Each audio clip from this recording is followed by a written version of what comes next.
semester 6 ya? Iya. Iya, berarti sudah proses cukup panjang lah. Tinggal 1 semester lagi kali ya? Iya Bu dosen. 8 skripsi terakhir. Oke. Ini saya mohon maaf. Rata-rata apa ya? Maksudnya sudah mengajar atau mahasiswa murni atau bagaimana? Boleh diwakili salah satu, Pak Zakiron? Sudah mengajar semua.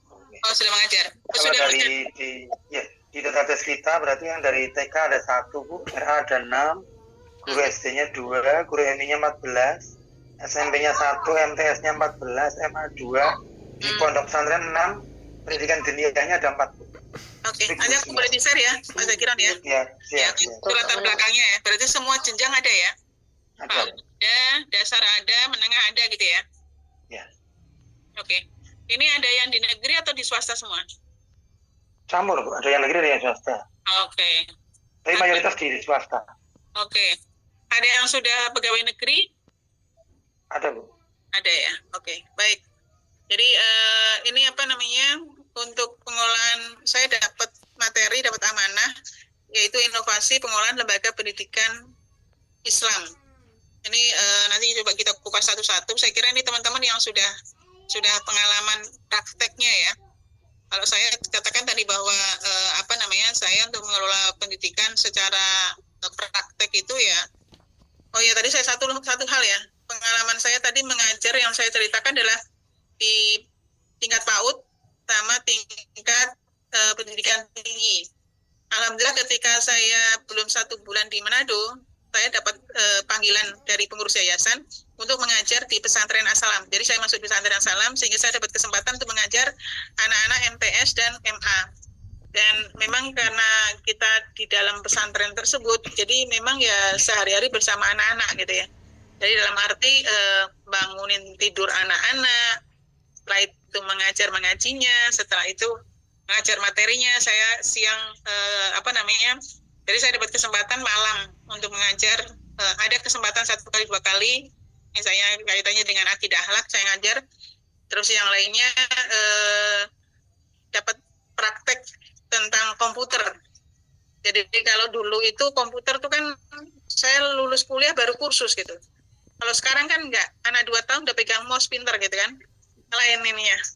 Saya nggak tahu kalau di siswa Bapak dan Ibu semuanya ya, dalam arti ada nggak misalnya yang misalnya ini mohon maaf Pak Zakiron, yang paling jauh dari mana nih? Ini Pasar. kita ada di NTT. Siapa? Ada Nusa Tenggara Barat, Nusa Tenggara Timur. NTT. Oh, oke. NTT NTB ya. Ya. Baik. Ya, NTT yang NTT siapa ini?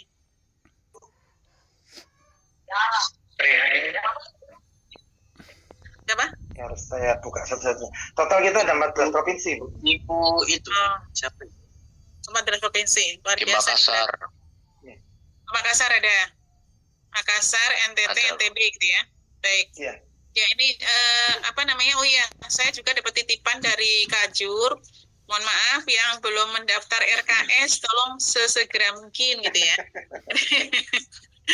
Agar ARS ya. KRS ya. Jadi ya kata beliau agar ada kejelasan gitu. Ini titipan nih. Ya. Nanti saya nggak tahu apakah Pak Zakiron yang akan membantu juga untuk mengkoordinasikan dengan teman-teman atau gimana. Oke. Ya, Saya sampaikan bahwa saya mendapatkan kesempatan amanah yaitu tentang inovasi pengelolaan lembaga pendidikan Islam. Jadi kita bicara satu-satu dulu tentang inovasinya dulu, terus nanti inovasi pembelajarannya, baru pengelolaan lembaga pendidikan Islam. Nanti ini 3 SKS, periode kuliahnya kalau di RKS itu mulai Februari harusnya, gitu ya. Tapi karena sekarang mungkin ada kendala sebagainya, kita mulai dari bulan Juni. Jumlahnya diharapkan dapat menjadi pemimpin dan manajer yang kompeten, mampu mengelola berbagai aspek manajemen manajemen pendidikan dengan baik dan berkontribusi secara signifikan terhadap peningkatan kualitas pendidikan. Topik pembahasannya satu semester ini, pertama adalah kepemimpinan pendidikan Islam, kedua adalah manajemen strategi, ketiga adalah manajemen kurikulum dan pembelajaran, keempat adalah manajemen dan pengelolaan kelas, kelima manajemen peserta didik, berikutnya adalah manajemen sumber daya manusia pendidikan Islam, setelah itu kita UTS, terus manajemen sarana dan prasarana pendidikan, manajemen pembiayaan pendidikan, manajemen hubungan masyarakat, manajemen risiko, manajemen konflik, dan manajemen perubahan, setelah itu UAS. Ini ada di RKS ya, jadi sudah bersama dengan dosen-dosen yang lain. Ininya sama. Yang berikutnya lagi, konsep dasar inovasi pengolahan lembaga pendidikan Islam. Saya ingin mulai awal dulu dengan apa itu inovasi. Silakan dia menyampaikan. Inovasi itu makanan apa itu? Kalau itu suara sesuatu yang baru, Bu. Iya, inovasi itu binatang apa itu, gitu ya. Oke, dan.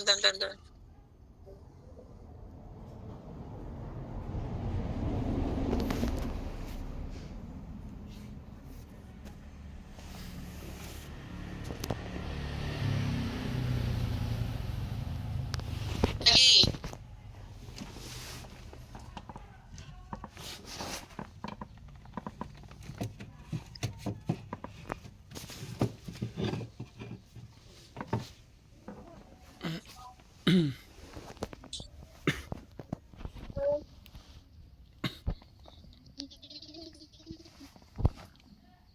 Ada lagi menyampaikan sesuatu yang baru, terus apa lagi? Menciptakan sesuatu hal-hal yang Perubahan yang baru, Bu. Yang baru yang terbelakangi dari ide. Oke, ya, masih judul baru gitu ya. Terus yang lainnya, siapa tadi pengantin baru? Masuk inovasi nggak itu? Inovasi, Bu. Inovasi baru. ya masuk Bu. Masuk ya, Itu baru itu, Bu. hidup baru ya. Ya. Berarti Lembaran. kalau belum nikah berarti belum inovasi dong. Belum. Kalau yang sudah 2 kali inovasi dong. Kalau Revisi kalau nikah terus revisi berarti. Iya, nanti kalau pengantin baru di ini kan nanti apakah kalau kita banyak inovasi makin baik, berarti pengantin baru berapa kali baik gitu. Itu beda, Ya, Bu. silakan. Fantasi namanya, Bu. Fantasi. Oke, Pak Yusuf. Apalagi Pak Yusuf? Fantasi. Gebrakan baru, Bu. Gebrakan baru. Ya, oke. Kalau ini Bu, upaya saya untuk bisa lebih memaksimalkan yang sudah ada, termasuk Bu, Ya, terus upaya-upaya untuk lebih memaksimalkan yang sudah ada. ya upaya-upaya. Terus apa lagi?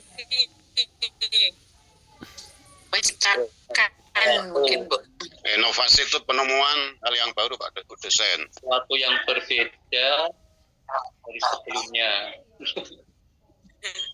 Pokoknya beda gitu ya. Di dunia pokoknya beda.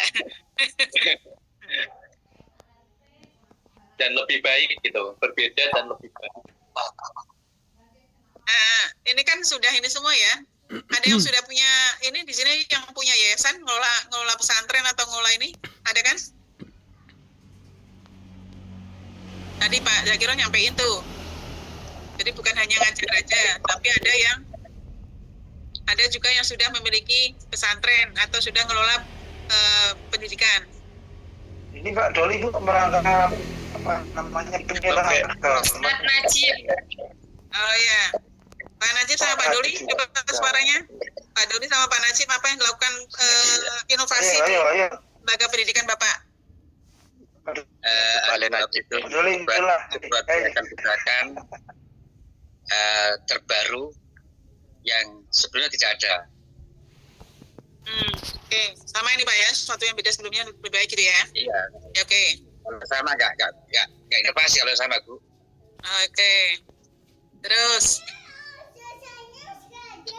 Pak Doli. Ya tadi itu Bu, mungkin upaya-upaya untuk lebih meningkatkan kualitas dari lembaga atau pendidikan dan lain-lain. Oke. Ya.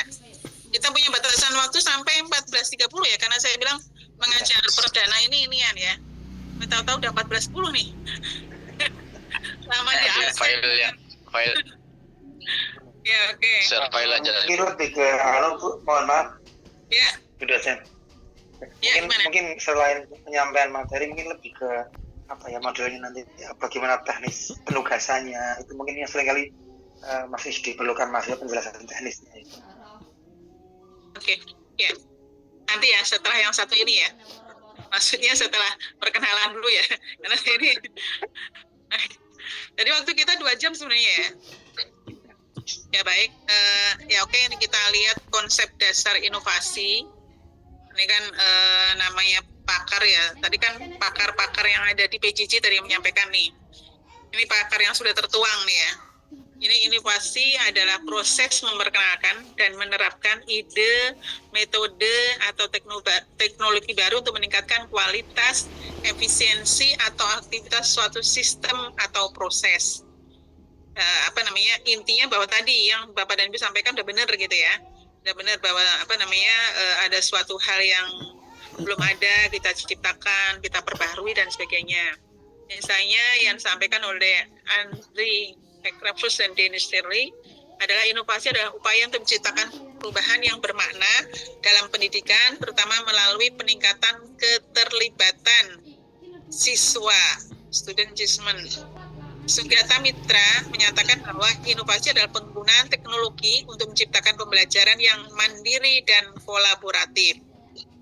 Yang ketiga, Ken Robinson menyampaikan inovasi adalah proses mengembangkan kreativitas dan bakat siswa melalui pendekatan yang lebih fleksibel dan holistik.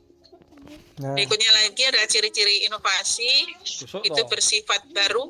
Tadi Pak Najib sama Pak Doli menyampaikan ya kalau nggak baru ya nggak inovasi gitu kan. Jadi belum pernah ada sebelumnya. Minimal itu di lembaga pendidikan yang Bapak Ibu ampu gitu ya. Mungkin di tempat lain sudah ada gitu kan, tapi di tempat Bapak dan Ibu belum. Jadi itu inovasi yang ada di regional, yang ada di internal, di mana pengolahan di lembaga pendidikan. Tapi kalau misalnya inovasi yang nasional bagaimana? Ya lihat lagi gitu. Jadi inovasi tentunya kan ada skup-skupnya ya. Apakah skup internasional, skup nasional, skup regional, atau skup di mana lembaga pendidikan kita sendiri. Yang kedua, memberikan nilai tambah atau manfaat. Yang ketiga, berorientasi pada pemecahan masalah. Dan yang keempat adalah dapat diterapkan secara praktis. Kalau kita punya ide, punya gagasan, terus nggak dapat kita praktekkan, ya sama aja cuma omdong doang gitu kan. Jadi kalau rapat-rapat kadang panjang-panjang itu kan omdong gitu ya. Teori itu mah gitu. Karena nggak bisa dipraktekkan. Ya, omdong. Tadi karena mungkin ketika kita ngelola pendidikan kita mengetahui kita ada inventarisasi masalah, terus setelah itu kita juga ingin memberikan sesuatu yang bernilai tambah dari pemecahan masalah tersebut dan dapat diterapkan. Itu ciri-ciri dari inovasi. Terus sekarang kita ke apa itu inovasi pembelajaran. Yang pertama adalah secara esensial inovasi belajar adalah upaya untuk mengubah, memperbaharui, atau meningkatkan proses belajar mengajar dengan cara yang kreatif dan efektif. Ini bukan sekedar tentang penggunaan teknologi baru, tapi lebih tentang penciptaan pendekatan, metode, dan lingkungan belajar yang lebih bermakna, relevan, dan berpusat pada peserta didik. Yang pertama adalah adanya transformasi proses belajar mengajar. Jadi kalau di Bapak dan Ibu kan ada itu ya, pendidikan itu dinilai dari 3 hal ya. Pertama adalah akses, kedua adalah kualitas, ketiga adalah daya saing. Ranahnya pendidikan di kebijakan nasional itu di situ. Jadi pertama kalau akses itu berarti partisipasi. Dihitung dengan apa? Kalau partisipasi, jadi Bapak dan Ibu kan tahu ya, siswa Bapak dan Ibu, jumlah siswa yang ada di sekolahan Bapak dan Ibu dan di madrasah, berapa jumlahnya? Ada namanya partisipasi ya. Jadi ada apa namanya? Ada rumusan, ada APK. Partisipasi kasar. Sudah tahu APK ya? Kasar. Iya, angka partisipasi kasar. Angka partisipasi kasar itu di tingkat kalau jenjang pendidikan apa? Karena Bapak dan Ibu udah praktek ini. Yang dinamakan jenjang pendidikan, regulasi tertinggi di Indonesia yang berkaitan dengan pendidikan itu apa? Tertuang di mana?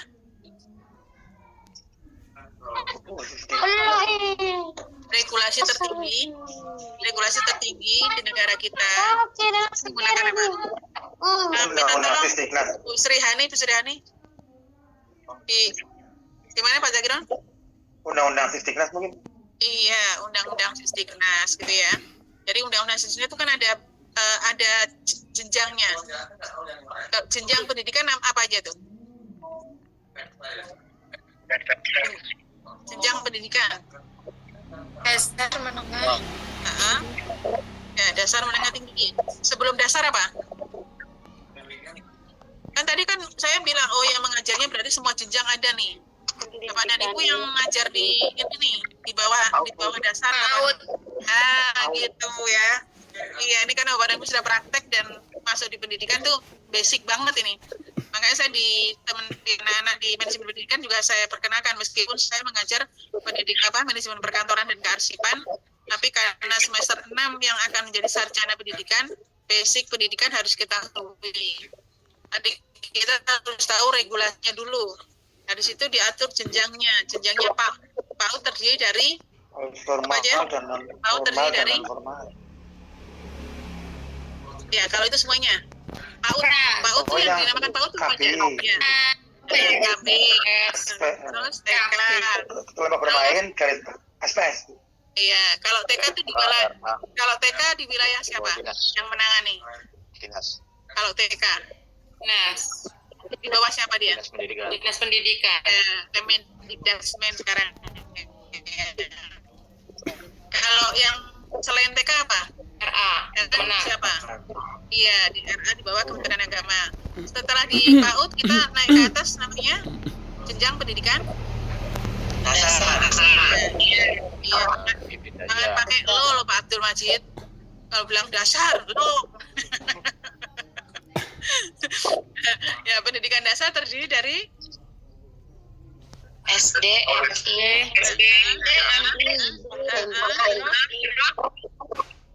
terus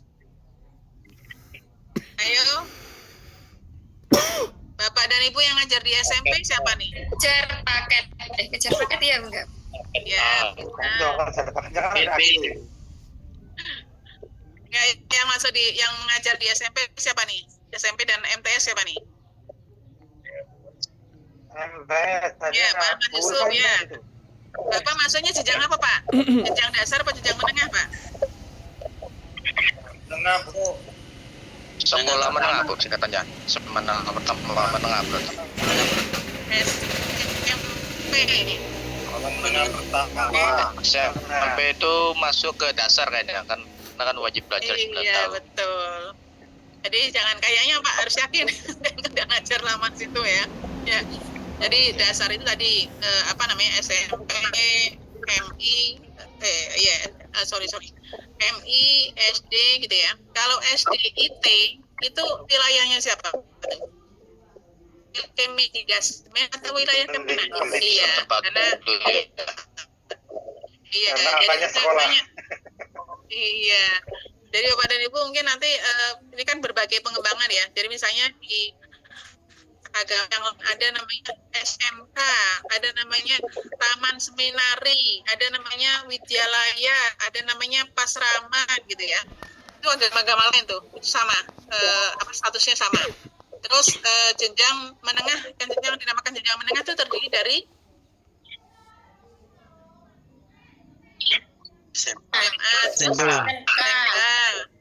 terus iya tadi kan MA ada aliyah Pak sama aja Mat. ya Ya. Jadi madrasah aliyah, terus SMA dan SMK ya. Dan itu masuk di menengah. Nah, untuk ke depan di tahun 2025 kebijakan negara kita Pak Prabowo dan Gibran itu punya kebijakan tentang wajar Dikdas. Kalau tadi Bapak bilang berapa Pak? 12 tahun Pak ya? Pak Ahmad ya tadi menyampaikan ya. Sekarang kebijakan wajar 12 tahun. iya 12 tahun. Ke depan berapa? 13. 13 itu dari jenjang mana?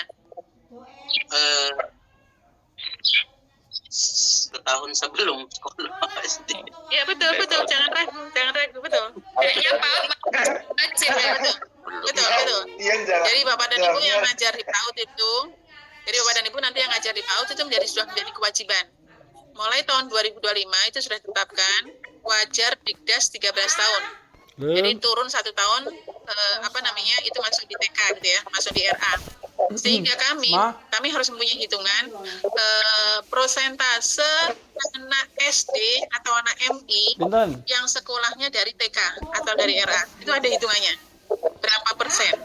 Nah, kita dekatkan sama dengan data APK. PAUD itu data APK-nya kecil banget. Secara nasional tuh 36,36%. Berarti 36%, berarti ada yang versi 36, ada yang versi 39. Cuma karya BPS atau karya Dikdasmen. Taruhlah 39, berarti masih ada angka berapa itu? 61% anak usia yang seharusnya sekolah TK atau RA, tapi tidak sekolah RA pada TK. Sehingga ke depan berarti harus ada berdiri nih, sebuah yayasan-yayasan mendirikan untuk TK atau RA. Kalau TK itu ada yang negeri nggak? Ada. Ada. Kalau RA ada yang negeri nggak? RA semua luar negeri. Ayo yang ngajar RA. RA semua luar negeri. Iya. Belum ada yang negeri gitu ya untuk RA ya. Jadi semua negeri. Nah ini nanti saya ceritakan yang lain deh. Tapi saya ingin mengatakan bahwa tadi ini basic banget tentang jenjang pendidikan. Oke, mana tadi yang dari 9 lanjut tadi ya? Ya, yang pertama adalah transformasi proses belajar mengajar. Itu adalah mengubah cara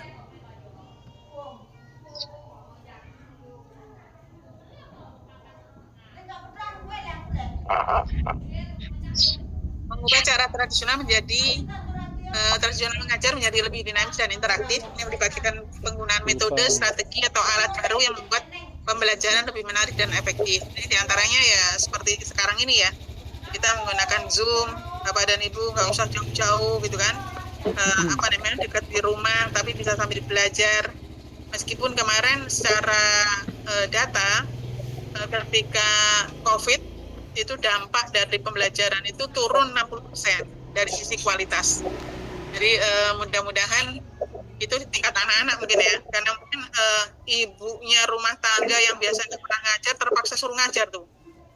Sehingga kalau kita lihat di TikTok kok bermacam-macam cerita. Ada yang suruh maksain ngafal Pancasila, nggak hafal-hafal gitu ya, dan yang lain. Yang berikutnya lagi adalah peningkatan kualitas pendidikan. Tadi saya katakan, saya tadi ke partisipasi, akses, bagaimana proses tadi Bapak dan Ibu ketika pendaftaran siswa baru, itu berarti masih masuk di akses dan sebagainya. Ketika di kualitas itu biasanya diukur dengan apa?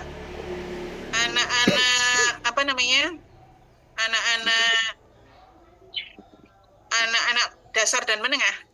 Itu kan ada pengukuran kualitas ya. Kalau di PAUD pengukuran kualitasnya masih susah. Tapi untuk anak-anak di dasar menengah, pengukuran kualitasnya menggunakan apa? Assessment, betul. Jadi kalau dulu adanya UN gitu kan.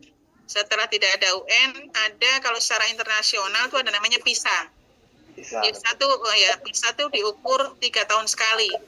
Jadi kalau di kami yang nyusun Renstra ini, kami hanya, karena Renstra itu usianya 5 tahun, kami hanya munculkan di tahun.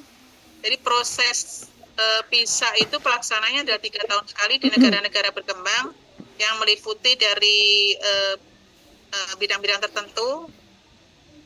Sudah tahu PISA ya, teman-teman ya? Apa yang dinilai? bisa tuh. Literasi numerasi. Iya, literasi dan numerasi. Makanya diturunkan di assessment untuk AN ya.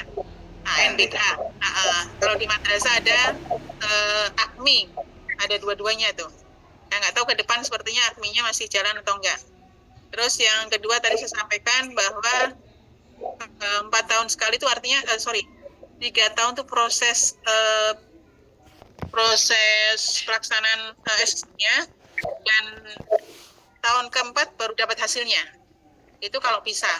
Tapi bahwa mengukur secara internasional berapa posisi Indonesia dengan kondisi negara-negara lain. Bu Hilalia putranya nanti pinter tuh, ikut kuliah. Oke, nggak apa, santai aja. Baik, tadi saya katakan tadi kita akses, terus kita kualitas gitu ya. Kualitas itu bertujuan untuk meningkatkan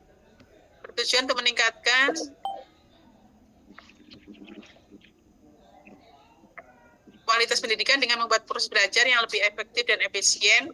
Ini mencakup pendekatan pemahaman peserta didik dengan pengembangan keterampilan abad 21. Saya nggak tahu misalnya memang ada nanti yang ketiga juga ya, relevansi dengan perkembangan zaman, yaitu mengintegrasikan teknologi digital, mengajarkan keterampilan baru yang dibutuhkan di dunia kerja, atau merespon tantangan global seperti perubahan iklim, disrupsi teknologi.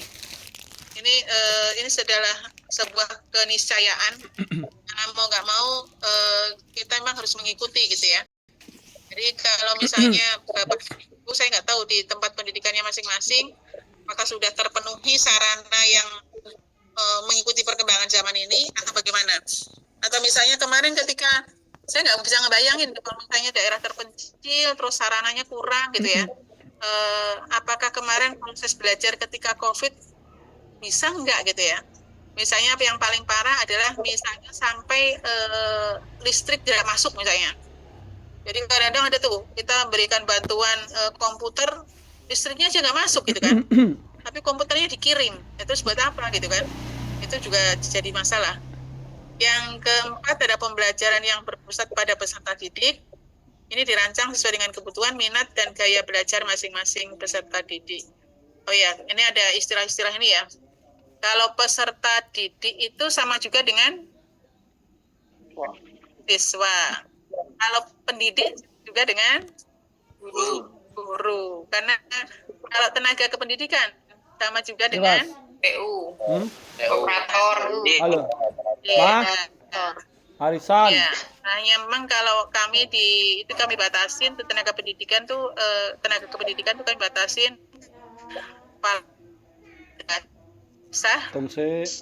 laporan, pustakawan, sama pengawas. Meskipun yang namanya tenaga pendidik awal masuk pintu gerbang sampai belakang ya tenaga kependidikan semua gitu kan. Yang berikutnya lagi, waktunya udah mau habis nih, kurang berapa menit. Penciptaan pengalaman belajar yang bermakna. Ini misalnya tidak rutinitas tadi Pak Zakiron kan pun bagaimana sebagainya ya. Misalnya pembelajaran berbasis proyek atau studi kasus yang melibatkan masalah dunia nyata dan sebagainya. Yang berikutnya lagi adalah pemanfaatan teknologi secara bijak. Jadi digunakan sebagai alat untuk memfasilitasi pembelajaran yang lebih efektif, menarik, dan terukur. Contohnya menggunakan platform pembelajaran online, aplikasi edukatif, atau alat simulasi digital. Yang berikutnya, penyelesaian masalah pendidikan. Upaya untuk menyelesaikan masalah-masalah dalam pendidikan, rendahnya minat belajar, kesenjangan pendidikan, atau kurangnya relevansi kurikulum. Dengan inovasi, pendidik dapat menemukan solusi kreatif untuk mengatasi tantangan ini. Nah, yang berikutnya lagi adalah mempersiapkan peserta untuk masa depan. Itu adalah perubahan yang cepat, melibatkan pengembangan keterampilan seperti adaptabilitas, literasi digital, dan kemampuan belajar sepanjang hayat. Jadi kesimpulannya adalah makna inovasi pembelajaran dan upaya untuk menciptakan proses belajar yang lebih baik, relevan, dan bermakna bagi peserta didik. Ini melibatkan perubahan dalam metode pendekatan dan lingkungan belajar untuk memastikan bahwa pendidikan dapat memenuhi kebutuhan zaman dan mempersiapkan peserta didik menghadapi masa depan. Karena teknologi pernah menciptakan pengalaman belajar yang holistik, berpusat pada peserta didik dan berorientasi pada solusi. Terima kasih karena waktu juga. Tapi silakan teman-teman, mungkin ada beberapa pertanyaan sedikit ya. Ada yang mau sampaikan? Pak Komar? Kayak tugas mungkin. Ya, nanti aja tugas. Jangan pertama langsung minta tugas. Nanti itu Pak Komar. Iya, Ini Pak Komar sudah menunggu tugas dari tadi, kelihatan Ibu tegang banget ini Pak Komar. Iya, semangat banget sama pertama langsung minta tugas. Tadi dulu lah.